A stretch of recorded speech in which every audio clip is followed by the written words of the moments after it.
Everyone welcome back to my YouTube channel.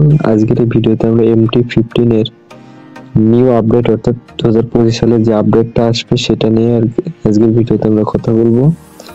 যদিও এই আপডেটটা ইন্ডিয়ায় আসছে, এটা বাংলাদেশে আসার সম্ভাবনাও আছে। তো চলো দেখে নিই কি কি আপডেট আসছে এবং যদি বাংলাদেশে বাইকটি আসে তাহলে প্রাইস কত হতে পারে।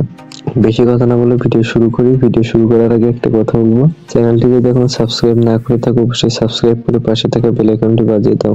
তো চলো ভিডিও শুরু করি। প্রথমে কথা বলবো বাইকটির ইঞ্জিন সেগমেন্ট নিয়ে।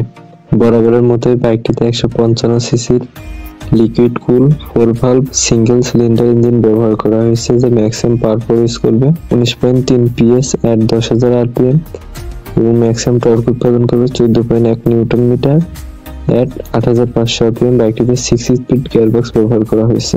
বাইকটিতে স্লিপার ক্লাস দেখা যাবে। ফুয়েল ইনজেকশন হিসেবে অ্যাডভান্স ফুয়েল ইনজেকশন সিস্টেম ব্যবহার করা হবে।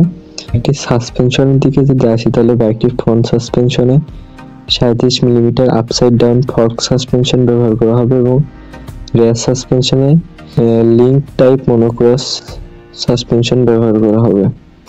বাইকটির টায়ার থিকনেস নিয়ে যদি কথা বলা হয় তাহলে বাইকটিতে 17 ইঞ্চি হুইলসের সাথে ফ্রন্ট টায়ারে 110/70 এবং রিয়ার টায়ারে 140/70 সেকশনের টায়ার দেখা যাবে।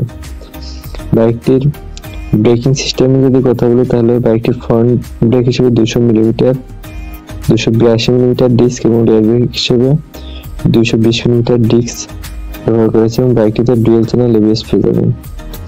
বাইকটির মিটার কনসোল নিয়ে যদি কথা বলি তাহলে বাইকটিতে ফুল কালার TFT ডিসপ্লে ব্যবহার করা হবে। বাইকটিতে এক্স কানেক্টিভিটি পেয়ে যাবেন। বাইকটিতে দুইটি রাইডিং মোডস ব্যবহার করা হয়েছে, স্টেট মোড এবং স্পোর্ট মোড। বাইকটিতে ফুল LED লাইটিং সেটআপ পেয়ে যাবেন এবং বাইকটিতে USB চার্জিং পোর্টও পেয়ে যাবেন। বাইকটিতে আন্ডারভ্যালি এক্সস্ট ব্যবহার করা হবে।